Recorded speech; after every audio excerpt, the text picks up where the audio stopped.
Hey guys, Coach Sharp back here. So I had to cut that last video off because I was starting this next problem and I was trying to use my pop socket to kickstand my phone to show an example, and I wound up flipping it upside down, and I never flipped it back over, so the rest of the video up from that point forward was upside down. So I need to go back and re-record it. So we're gonna pick up with problem 71. All right, before I put it down. All right, plane A is parallel to plane B. Plane C intersects plane A in line M, and intersects plane B in line N. Lines M and N are what? So, as I set this down, what we need to remember about a plane is it is any kind of defined space. Okay? So, in this example, let me slide this over a little bit so I can see if y'all can get it in. Okay? See, I'm back on my computer a little more as well. Excuse me. Excuse me, guys. I'm sorry. All right, try to center this. All right. One more. All right, so I'm going to say these pieces of paper, plane A and plane B. Okay? I'm going to stick them right here on the sides of my laptop deck. Okay? And they are going straight up and down. Okay? As you can kind of see, if you can see this edge, it's going straight up. It's kind of covered my hand, so I can't really see it. Let me try to do it like this. All right, I'm trying to show that the edge is going straight up and down, even though it's a little wobbly. Okay? So, assuming the piece of paper going straight up and down, almost kind of like we got, part of a box going here. Okay? So, plane A is parallel to plane B, the two sheets of paper right here. Okay? They're going to go straight up or straight down if they're going through the table and never intersect, all right? They're never going to get to where they would cross. I'm trying to get in frame.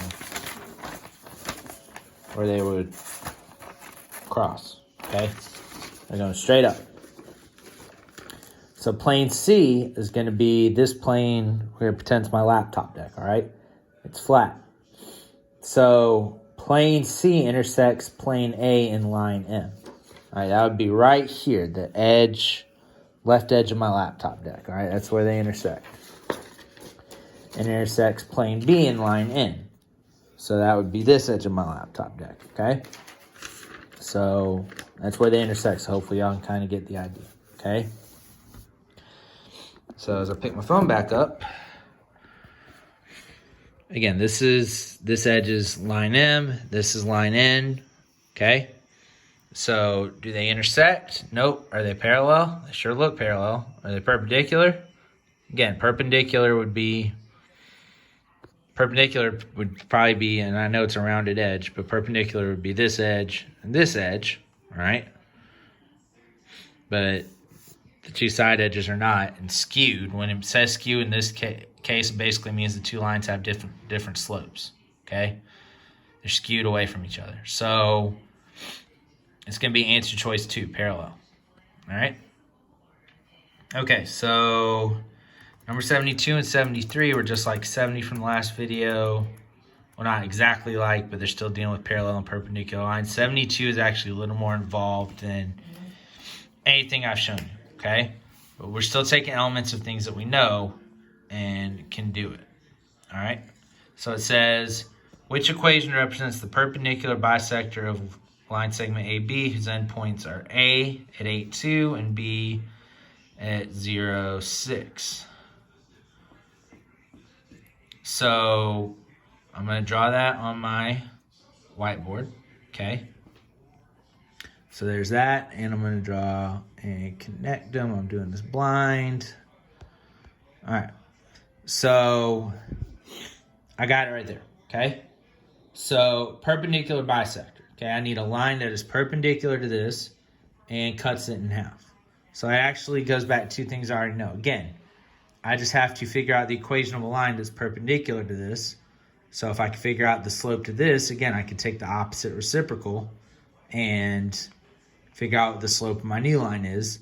And then the bisector part, okay? When it intersects this line, it bisects, it cuts into two equal parts. So whatever point it crosses bisects into two equal parts. What point on any line, so if I just drew a line like this, what point would divide that in half? Be the point in the middle, the midpoint, right? So, again, we learned about midpoint way back at the beginning of the year. You can count it out, or you can kind of use the midpoint formulas to figure that out. So let's figure out the slope first, okay? If we count this out, going from A to B, I'm going up 1, 2, 3, 4, from 2 to 6. So I'm going up 4. I'm going to do it over there, all right?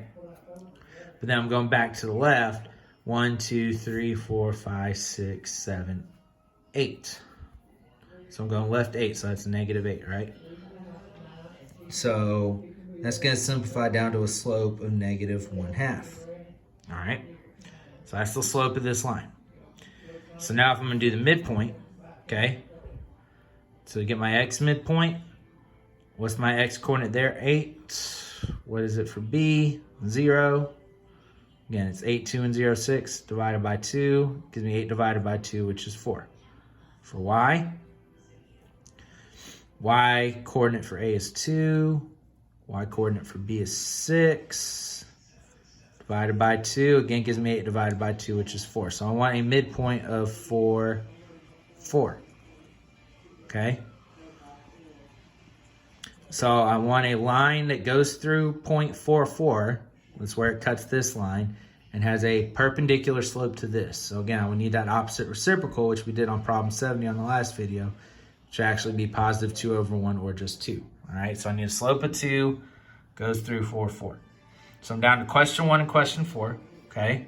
So I'm going to start with equation 1. I'm going to stick 4, 4 into there. So 4 equals 2 times 4 minus 4, all right? Let's do my math here. 2 times 4 is 8. 8 minus 4 is 4. 4 does indeed equal 4, so it checks out. So that is number 1. All right? Okay, 73. This was closer to what we did on number 70, okay? Equation passes through point 2, -1, and is parallel to the line 2y plus 3x equals 8. So again, I need to turn that line into slope-intercept form. Sorry about the video. Figure out the parallel slope, and then figure out which equation that point would fit into. All right, so again, I'm going to start with y equals mx plus b. So the thing you got to be careful for on this one, okay, again, usually you're used to going x, y, but they actually flipped it here, okay? So don't just automatically subtract 2y and then divide by 3 because you're solving for x, all right? Again, I know x is usually first, but pay attention. All right, so subtract 3x. So that's going to give me 2y equals -3x plus 8. And that would cancel, stick 3x out in front there. Divided by 2. Don't know if y'all can hear Indiana Jones in the background, by the way. I might have said that in the first part. I don't remember when I said it in the previous video. Anyway. So divide by 2, y equals -3/2 x plus 4. So that is this equation, my original equation, turned into slope-intercept form. So I need a line with a parallel slope, so same slope, -3/2 x, that fits the point 2, -1. So again, I'm looking at answer choice 3 and answer choice 4, because they're all 3 halves, but 1 and 2 are positive, 3 and 4 are negative. So let's start with answer choice 3. All right, so I'm going to do -1 equals -3/2 times 2 minus 2. All right. 2 and the denominator 2 are going to cancel out. So it's giving me -1 equals -3 minus 2. -1 equals -5. That is false. That does not work. Okay, so it's not 3. So it should be 4. Let's double check it. If you look, the only difference is -2 and +2. All right, so that would still been the same. So we can really just kind of pick up at this point. -1 equals -3, but change that to +2. Of course, -3 plus 2 is -1, so that does check out, giving us answer choice 4, or again, if you're doing this letters, answer choice D. All right, sorry about the mid-video break, but that is page 13, and I will be back soon with page 14.